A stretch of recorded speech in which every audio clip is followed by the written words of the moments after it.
C'est bon.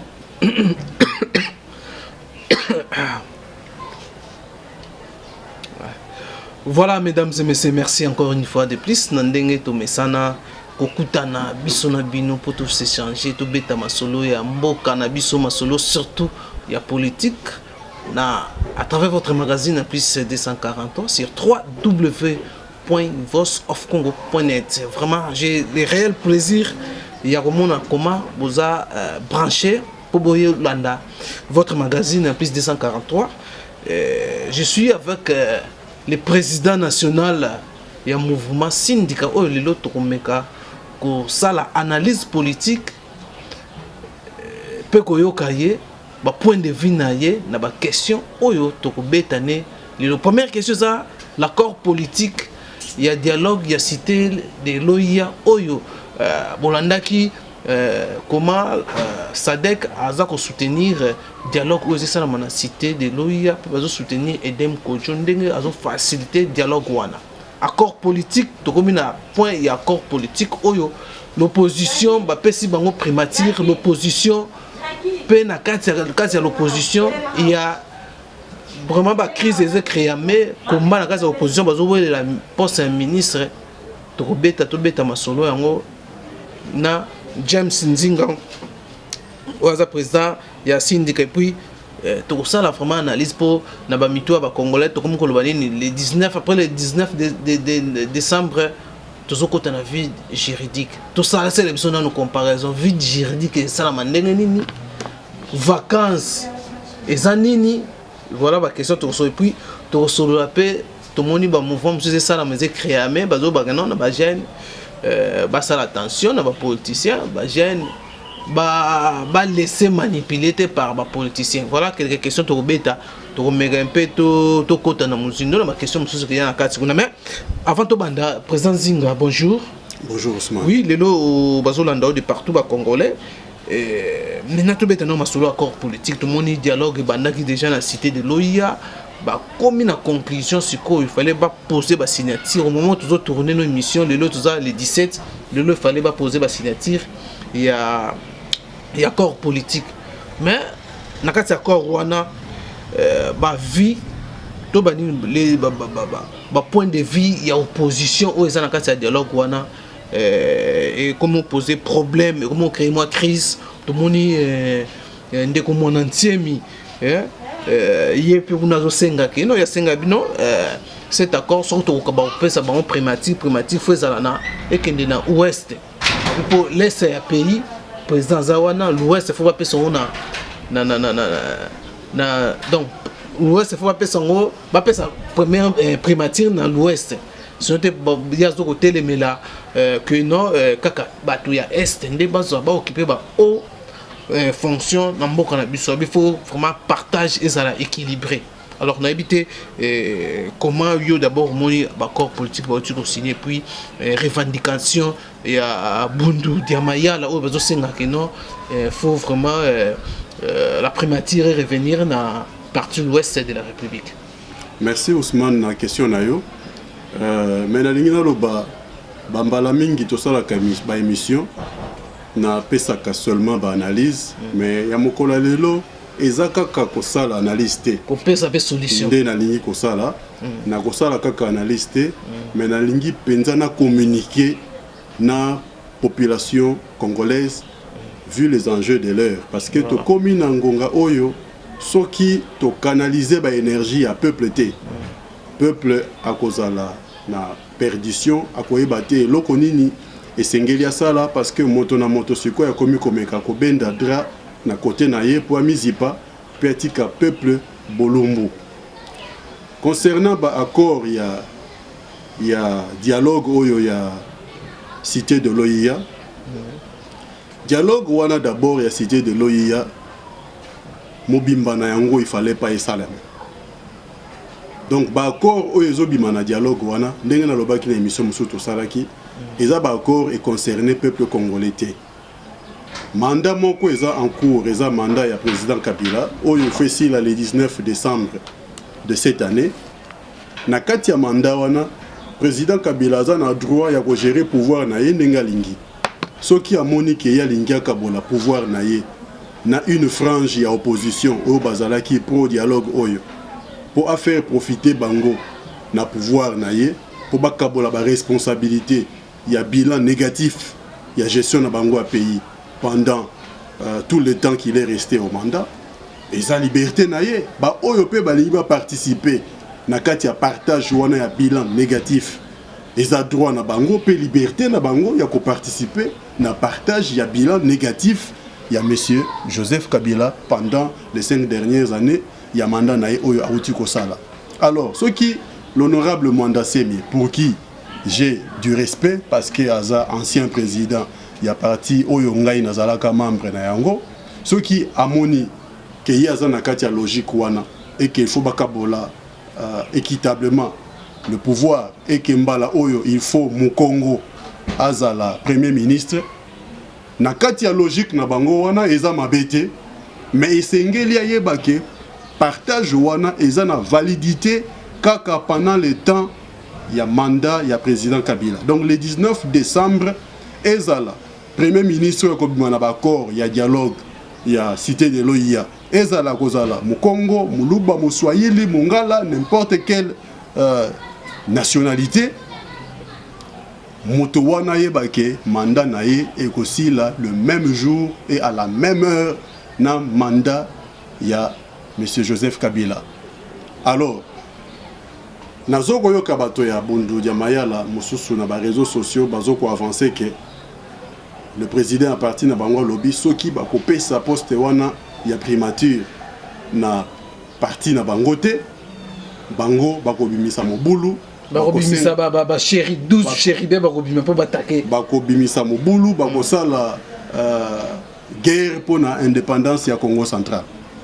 Nalingi na loba boye ngai pe naza Mukongo nazalaki na bino pe na kati ya komba moko tozalaki na objectif moko. D'ailleurs objectif yango ezaka ka moko ti lelo tozoko militer parce que tozo croire que il faut le Congo central comme un état indépendant.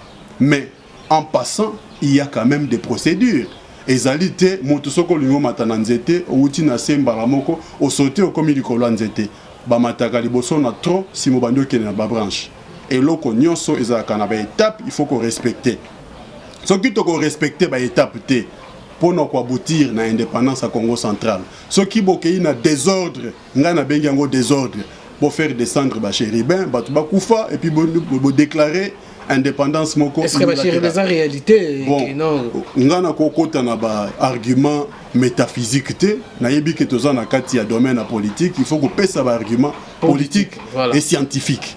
Alors ceux qui bino bokota na désordre ya kobomisa bato pour déclarer pour déclarer indépendance unilatérale il y a Congo central boyeba kezali important lorsque un pays est déclaré indépendant que pays oyo ezala na reconnaissance ya souveraineté nango sur le plan international parce que ceux qui boza reconnu pays souveraineté n'importe quel autre pays oyo eza établi pe eza voisin na bino bakoki kozwa bino ba annexé bino epai na bango na moment wana ekokoma lokola mbola ekimangando bo se séparer na RDC to se séparer na RDC mais to komi en proie soit na République ya Congo ya en face soit na Angola omonike eko profiter na bino eloko moko te. Or ceux qui ba annexé Congo central na Congo Brazzaville to na Angola ezali kaka lokola bozongi na kati ya même régime néocolonialiste oyo bokimi awa na kati ya RDC esengeli na kati ya komba oyo wana ya indépendance ya Congo central kotika bato na bato basala mosala na bango ba mususu bayaki uniquement pour na ko annoncer bino eloko nini esengeli to sala pour to trouver nzela topesi longonya na honorable Mwanda Semi ndenge bato ebele balalaki bapongi ba mususu bazalaki na ba poste d'attache na bango te ye abetaki clairon ezongisaki biso ba mususu tozalaki na diaspora ezongisi biso na mboka awa po to s'engager na cause politique ya peuple Congo. Mais pendant que toza na kati ya RDC esengeli to respecter mibeko ya mboka oyo RDC po to aboutir na eloko wana. Et dans le cas d'espèce, il faut pas qu'on détourne attention à bateau na sujet ezali nini. Le président Kabila a fait 2 mandats successifs, bah mandat naye et Sili, il faut acquitter le pouvoir. Pendant que Tozo Zelaya a quitté le pouvoir, il a mis en place bah manœuvre pour éviter de quitter le pouvoir et nakati manœuvre wana alingi à corrompre un groupe Yabato pour maintenir rien à pouvoir pendant une transition de 2 années. Mais Toyoki qui nakati à période de transition wana, il a déjà prévu un plan, il y a modification de la constitution pour déverrouiller l'article 220 afin que à modifier l'article 70 où ils ont limité le nombre de mandats il y a président de la République. Toyebi maye le wana ya mabe. Ba oyope ba kei nakati ya dialogue wana ya cité de l'OIA, bayebi maye le wana. Mais lokola bayebi ke bakozala na gain moko immédiat pona bango moko oyo comme premier ministre, oyo comme Songolo, oyo boyazali député national, lokola yebi ke bako voter ete lisusu mbala oyo na population si a rejeté ye, a moni que non, malamu to prolonger mandat wana, ponga ipena prolonger mandat na ngai. Mbala oyo biso tolobi makambo wana eko simba lisusu te. Alors tozoko fungola peuple congolais miso peuple congolais sengeli a telema pour asala lokola article 64 de la constitution et PCA nzela pendingisa ya kosala échec na moto nyonso oyo alingi anganzama na pouvoir en violation de la constitution. Voilà, tout ce qu'on a un accord politique, on est sur le bas, mais surtout tout le monde que non, on aura mon entier, mais non, faut pas chérir, bah quitte maintenant, bah chérir bien l'état, tout banini, bah mystique, rôle ni rôle joué dans la politique en beaucoup d'habitude. Ngana lingi penza te tokota na kati ya débat mystique wana pour mystique eza d'abord eloko moko secret ya motu na motu. Pour un cher tout ça ma cité faut maintenant qu'on appliquer mystique kota. Na Kikongo ngai tango na kendaki kozwa pouvoir coutumier na mboka na ngai na kasi nga nazali ressortissant ya kasi village na ngai Nkenge.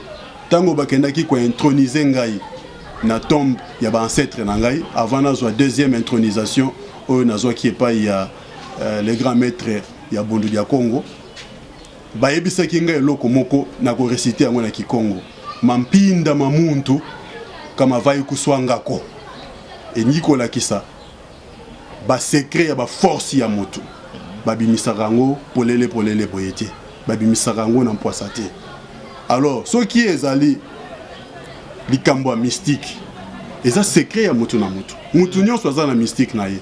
Ezalaza chrétien, ezalaza musulman, ezalaza païen, ezalaza quelques autres religions. Mutu na mutu aza na mystique na ye. Parce que religion ezali domaine ezoko lié le matériel, le physique, na l'immatériel, tout l'invisible. Alors na kokota penza na mozindo ya ba makambo wana. Non mais vous condamnez quand même les êtres. Mais na kati ya makambo politique bokoti si ba faut ba chéribin ba kita. Na kati ya politique tozo ko sala. Les 12 chéribins. Na cela la pesa yo na moi bi pona me ka ko canaliser pour makanisi nanga malamu. Na kati ya politique toyebi ke mutu na mutu il faut salela 5 voix. Il faut saler la voix didactique pour il faut enseigner batunayo pour comprendre vision nayo. Il faut saler la voix médiatique parce qu'il faut faire entendre makambo bino bozo sala. Il faut utiliser voix diplomatique. Il faut utiliser voix politique. Il faut parfois utiliser même la voix judiciaire parce que en cas de violation makambo il faut qu'on porte la plainte contre Batumusosu. Mais il y a une 6e voix qui s'ajoute à 5 voix oyoy. Cette 6e voix est facultative. Donc okoki opona yango tout comme okotika yango. Ils ont la voix militaire. Ba parti politique mususu tang ba monike côté yo bazoyo kela bango malamu te ba kota kazamba. Lokola ba RCD ba kota ki ba zamba ba Roberwa ba Lambert Mende bazalaka ba rebelle. Il faut que lo bango. Bazalaka ba rebelle. Ba chassaka pouvoir ya Mobutu ezalaka wa to ya Moïse Kabila na rébellion. Bango pe soki banganzami batu mususu pe bako koma ba rebelle kolanda logique na bango wana pe ba chasser bango na pouvoir eza ba droit ya population bon na sotaki moi moké alors na pouvoir na voie militaire wana eza facultative ndenge na uti koloba mutu mususu armé na ye kokozala physique mais batu mususu pe armé na bango kokozala invisible na cas ya honorable Mwanda Semi alingi sala recours na armée invisible alingi sala recours na armée invisible mais ngai nazolo baboye il faut que ça la recours wana na temps oyo esengeli ko ça la recours wana c'est pas le moment pour baya na combat oyo ezali pour na cause juste parce que ceux qui bakoya sikoyo pour ba maintenir monsieur Joseph Kabila na pouvoir en tout cas là grand maître avec tout le respect oyo naza nango pona yo na kolobaki osala un mauvais choix osala reçoit une mauvaise décision ce n'est pas le moment ya ko benga ba chéribin pour ba ya ko bundela monsieur Joseph Kabila ba maintenir rien na pouvoir. Donc c'est pas pour chasser Joseph Kabila. Ba yel nga benga ba chéribin wana pour a déclarer indépendance ya Congo central. Abandi ko utiliser ngo logo la menace. Et puis au monde soko commencer ba menace boy. Ba ba okansango e komi logo ba grimace ba catcher. On risque même de perdre foi que makambozo lo beza ya solo. Ce qu'il faut recourir na ba chéribin. Toko prévenir batouté toko recourir mbala moko na kanisi na 1959 tango to sengaka indépendance mbuta Kasavubu mbuta Kanza mbuta Edmond Zezalando ba prévenaka nanu administration coloniale dès que ba okitsa ba chéribin puis ba chéribin ba kitaki na volonté na bango moko tango ba monaki peuple na bango azoko kalsusu te kolela ya peuple nde bengaki ba chéribin. Donc, tout à coup, benga chéribin. Na lingité tout s'éterniser. Voilà, les gens ont compris déjà que non, le chéribin, ce n'est pas le moment. Il y a benga chéribin, il y a pour na kobundela soit pouvoir mo kaka ya batu mo kaka boy, groupe mo boy, c'est ça. Voilà. Et là comme sous na ngana bakisa yango yo, zaki lo bia likamba vide juridique. Oui, non, on a une deuxième question. Ngina yande siko. C'est bon. Le nom na Congo Balobi, après le 19 décembre,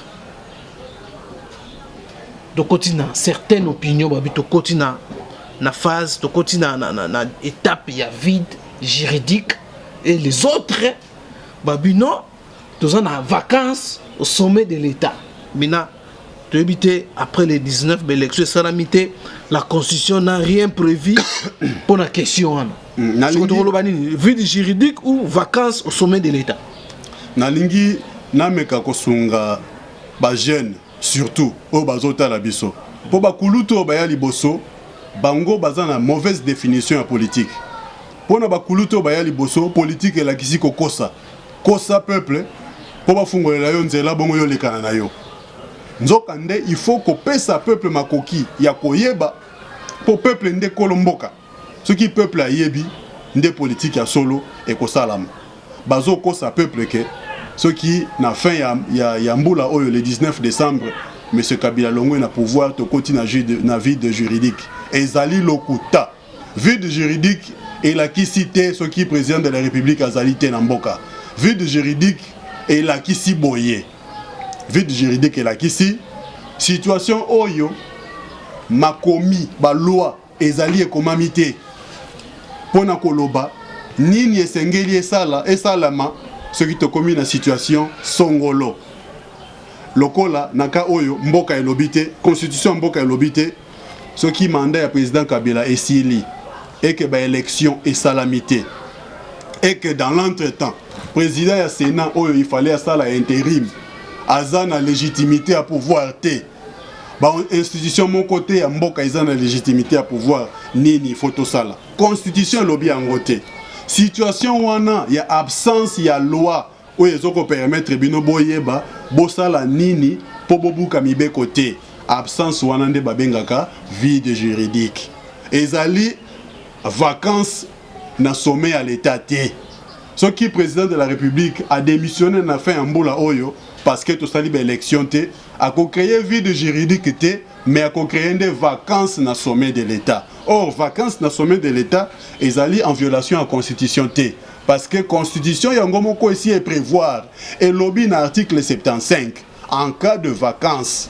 au sommet de l'état le président du Sénat assumera les fonctions du président de la République et puis constitution yango moko lobby na kati article wana kaka et expliquer que vacances wana ekoki kosalama pour 3 raisons. Raison à liboso ezali ce qui président de la République a démissionné. Raison à mibale ezali ya liboso kutukune pesi raison à liboso na kanisi pesi décès nano. Ce qui a koufi. Raison à mibale lobi ce qui a démissionné. Raison à misato lobi ce qui eza ka ya empêchement. Na likambo empêchement définitif wana pe na yoka ki batebele bazomeka kokosa population. Qui est empêchement définitif et là ici aux sous na mandaté et yangwana donc aux a empêché okende empêchement là ici pendant que aux na mandat mais aux na makokité physique to temporel ya kosale la musala o bapesi yo wana nde bakoloba ozali empêché moto ya landio akende kosala musala na place na yo na kati ya mandat mais sikoyo lokola vacances est prévu que vacances est salama mais président Aza en fonction a boyi ko démissionner. Siko to créer vacances. Yanga bengi to kende na dialogue to solution. Yanga bengi to makamba ko kende na dialogue te article 75 et PCBiso 3 options. Pour na ko créer vacances wana. Vacances na sommet de l'état ezali ya commune a fait un mandat na ye sili il faut atika e bonga wana ezala polele moto avanda te na ebonga wana ebonga wana po koma polele azana banzela misatu il faut ye apona est-ce que alingi abela maladie ya libela ekotia na situation ya empêchement définitif pour kokosala musala te bonga tike bonga wana to est-ce que alingi akufa pour kuna eza prévu décès est-ce que alingi akufa pour ebonga wana etikala polele to est-ce que alingi a démissionné yango biso na syndicat toponela qui est démission to sengi président Kabila a démissionné na profité kutu na entretien oyo pona lobake le président Kabila il faut a démissionner le 28 novembre parce que le 28 novembre la date oyo ezala qui prévu la constitution selon le calendrier constitutionnel ezala qui prévu le 28 novembre des élections élection présidentielle et salem loko la toyebi déjà ke ko salemate poto zelate ba événement et précédé biso il faut tout orienter yango biso to sengi le président de la République monsieur Joseph Kabila a démissionné le 28 novembre dans un message qu'il doit adresser à la nation conformément à prescrit à la constitution na kati ya message wana a annoncé démission na ye pour akotika na 21 jours afin que 21 jours wana et permettre ye à expédier les affaires courantes et puis à plier bagage pour poste à président de la République le 20 décembre il faut ezala vacant faute de quoi dans le cas contraire le peuple congolais aza na droit nyonso oyo constitution epesi na article 64 yakobima na balabala pe kosala désobéissance civique et puis parlant de la désobéissance civique article 28 ya constitution ya mboka na biso elobi boye na ba militaire na ba policier na ba agent mususu ya ba service spécialisé même ba agent mususu ya fonction publique même oyo nyonso salaka te na l'état elobi boye nul n'est tenu d'exécuter un ordre manifestement illégal et puis c'est-à-dire et puis na deuxième alinéa eyeko bakisa que vous êtes délié de toute obligation d'obéissance lorsque l'ordre reçu est manifestement contraire aux droits humains et aux libertés publiques et aux bonnes mœurs. Et nous disons que la Constitution et le bino policiers, militaires, agents mususu à l'État, que bozali na obligation moko te ya kotosa mibeko soki mibeko yepesa melibino ezali illégal eza kotosa mibeko ya mboka te soki mokonzi na yo ezala ya armée ezala président de la République atindi olobi kende ko boma population tangu population bimina balabala zo la manifestation balobi na yo kende tirer na population eza ordre illégal oza obligé te otosa mibeko wana et puis soko tosi yango te oza protégé par la constitution bakoki kokanga yo te, bakoki koexécuter yo te pour na refus d'obtempérer aux ordres. Et sengeli boye bayango. Et puis bino ndenge bozali wana, vous faites partie de la population. Aux yeux fonction militaire, fonction policier, ndenge biso ba mususu aux yeux fonction politicien. Mais nous faisons tous partie de la population. Okoki koboma population te. Constitution est déterminée musala na yo. Nakanisi, si je ne m'abuse, dans l'article 185, balobi musala na yo policier ezali ya ko protéger population na ba bien na ye. Musala na yo militaire ezali ya ko protéger l'intégrité territoriale face aux agressions extérieures. Et puis en temps de paix, ceux qui guerre eza na ngote na mboka, musala na yo ezali kosunga la police pour na ko protéger population na biloko na ye. Lokola tozo koma na situation oyo. Le régime a causé la sous na mandaté. Ce qui date le 19 décembre leki. To komi na date ya le 20. Ordre nyonso oyo mokonzi mboka kopesa et commis ordre illégal parce que azana pouvoir te ya constitution. Voilà na eka mbona pesa yo question. Mais l'accord kuna ba soutenu ba pesa encore une année et 6 mois pour la élection, ba élection en avril 2018. C'est que chez moi yo pour ça. Et que ça la mandengene pour ba accord oyo déjà ba outi ko signer ba ndimi déjà que non une année 6 mois je crois des élections. Banani bandimi les deux mais opposition bazana kati kuna na majorité. Est-ce que to sala ki émission ngai na yo awa na tuna ki yo oposa ki nga question moko sur Vital Kamerhe au lobby à lobby boy na lobby na yo makamba zoloba eza makambo PPRD alobaka. Mais siko yo ko prouver que moteur zoloba makambo moko na PPRD aza moto opposition. Ba oyo ba kei ko signer ba accord wana bazali bato ya opposition te bazali ba allié ya majorité présidentielle non c'est président na yo ba uti ko sala bato nyonso ba koti na kati ya ba dialogue oyo sa uti ko sala na cité de l'OIA bazali ba allié ya majorité présidentielle bazana mandat mon côté ya population ya ko kende ko signer ba accord oyo pour na ko prolonger mandat ya président Kabila de 2 ans ou même d'un jour. Baza na autorisation wanate. Et loko wane koki ko salama soki dialogue o ezalaki véritablement inclusif et que ba force politique nyonso ya opposition et kotaki na kati ya dialogue wana poto dégager un consensus. Le consensus oyo biso tozalaki kozela ya dialogue ezalaki consensus te ya kopesa Kabila un jour de plus na mandat. Consensus wana ezalaki monsieur Kabila na fait un mandat na ye alongwe po ya silisi mandat na ye nyonso. Mais nini esengeli to sala sikoyo po to kokisa mission ya ko organiser ba élection lokola monsieur Kabila na batu na ye nyonso ba échouaki intentionnellement volontairement ba boyaki na bango ko organiser ba élection. Nini esengeli to sala sikoyo po to organiser ba élection et ko senga ko mettre en place oyo ba ndeko ya rassemblement ba bengi un régime spécial, mais en réalité, elingi nango kolobakaka kokota na transition. Na période de transition wana siko il faut totia ba institution oyo ko assumer pouvoir de manière temporaire pour que na fin nango to sala ba élection bongo to zonga na kati ya calendrier constitutionnel oyo ko bando pesa bato nyonso 5 ans ya mandat. Et puis, tant que tu as un mécanisme en place pour empêcher que dans l'avenir, le président Oyakoya, Asala Lissusunko, le président Oyazoko Bimasikoyo, un coup ya confisqué Mbongo pour élection Salamate, Bongo Nasuka Nango, Ameka Kosenga Susu, prolongation, et prolongation, on a pris ça la maïf. Alors, consensus, c'est là qui mettre en place une institution Oyo et conduire la transition.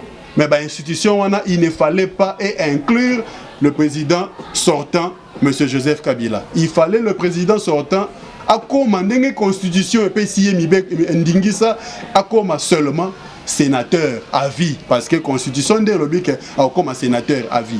Mais si il y a encore qui président du Sénat ou la constitution et puis qui Ndingisa qui a ça la continuité, il est pas à mandaté.